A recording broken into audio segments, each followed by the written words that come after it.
자연계의 생물들은 포식자로부터 공격을 받게 된다면 자신의 방어수단을 이용해 정면으로 맞서거나 위험을 감지하는 즉시 도망가는 방법을 선택하게 된다. 만약 맞서 싸울 만한 방어수단이 부족하거나 도망칠 수 있을 만큼 충분한 순발력을 가지지 못했다면 차선책으로 단단한 껍질을 선택함으로써 포식자가 자신을 공격하더라도 그저 군침만 흘리다가 돌아가게 만드는 그림의 떡 같은 전략을 사용하고는 한다. 그런데 여기 단단하고 멋들어지게 생긴 껍질을 가졌음에도 불구하고 포식자를 만났을 때 마치 물고기처럼 파닥파닥 헤엄을 쳐서 도망을 다니는 신기한 조개가 있다. 이번 영상에서는 조개구이집 단골 메뉴이자 파닥파닥 헤엄치는 것으로도 유명한 가리비에 대해서 소개하고자 한다. 가리비는 입강목, 가리비과에 속하는 조개의 일종으로 부채를 닮은 껍질 모양 덕분에 부채조개나 주걱조개라는 사투리로 불리기도 한다. 2cm에서 15cm 정도의 껍질 크기를 가지고 있으며 우리나라의 전 연안에서 널리 서식하고 있다. 선사시대부터 인류의 식재료로서 사랑받아 왔으며 필수 아미노산과 칼슘, 인 등이 풍부하게 함유되어 있어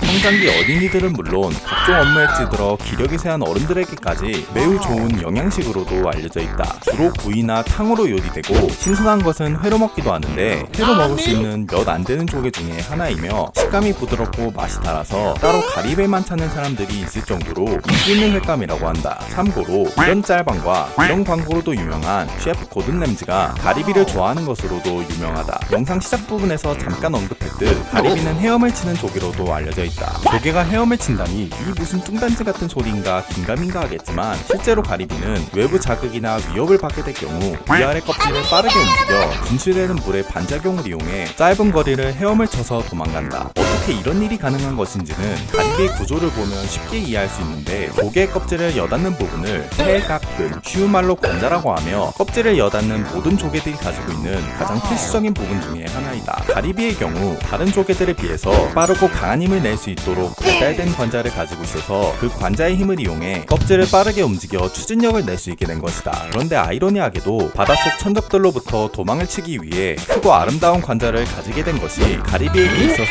가장 맛있는 부분이 되었고 이로 인해 지구 최고의 포식자인 우리 인간들이 이런 관자 맛에 반해 가리비를 즐겨 먹게 되었으니 이 무슨 운명의 장난이란 말인지 세상 만사 참으로 알다가도 모를 일이다. 서양 문화권에서 가리비 껍질은 순례자의 상징물로서 고결한 이미지를 가지고 있었다고 한다. 가리비의 껍질이 순례자의 상징이 된 이유는 성 야고보의 전설에서부터 유래한다. 성 야고보는 예수의 12제자 중 한 명으로 예수 그리스도가 죽고 난 다음 유럽 곳곳을 돌아다니며 복음 전파에 힘을 쓴 인물인데 당시 그리스도인을 탄압하던 헤로데 왕조에 의해 이만 예루살렘에서 체포되어 참수를 당하게 된다. 이후 야고보의 제자들이 그의 시신을 수습한 다음 배에 띄어서 바다로 흘려보냈다고 하는데 그 시신이 무려 지중해 반대편이자 지금의 스페인이 자리하고 있는 이베리아 반도까지 떠내려갔다고 한다. 발견했을 당시에 야고보의 시신에 조개 껍데기가 붙어 있었다고 하며 그 조개가 바로 가리비의 껍질이었다고 한다. 관련된 또 다른 전설로는 어느 기사가 바닷물에 빠진 일이 있었는데 마침 바닷속에서 떠오른 야고보의 도움으로 기적적으로 살아나게 되었다고 한다. 이때 물 위로 떠오른 야고보의 몸이 가리비 껍질로 덮여 있었다고 하며 이러한 일화들로 인해 가리비의 껍질은 야고보의 상징으로 여겨졌고 치유와 구원의 능력을 가리키게 되었다고 한다. 또한 가리비 껍질은 순례자의 상징 외에도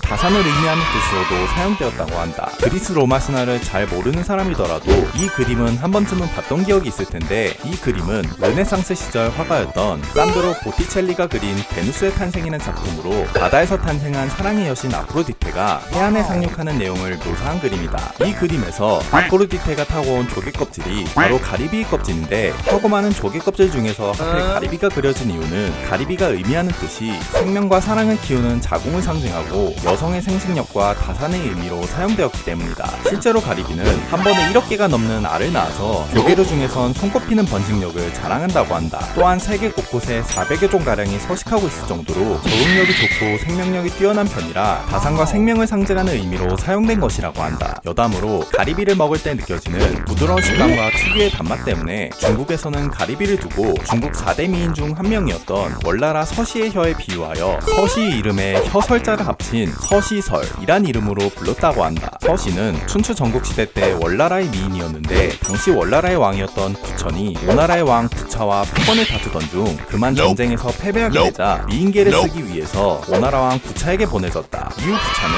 서시의 미모에 홀딱 빠져버려서 국정을 소홀히 하게 되고 결국 월나라에게 멸망을 하고 만다. 그런데 미인계를 성공적으로 완수한 서시가 월나라로 다시 돌아오게 되자 월나라의 왕 부천 또한 오나라의 전철을 밟을 것을 염려했던 월나라 왕후에 의해 몸에 돌이 묶인 채 바닷속으로 던져져 버렸다고 한다. 그 이후부터 바다에서 사람의 혀 모양을 닮은 이상한 조개가 잡히기 시작했다고 하는데, 속살의 모양이 마치 사람의 혀처럼 생겼고 유달리 부드러운 식감과 달달한 맛 때문에 죽은 미녀인 서시의 이름을 따서 서시설이란 이름을 붙여주었다고 한다.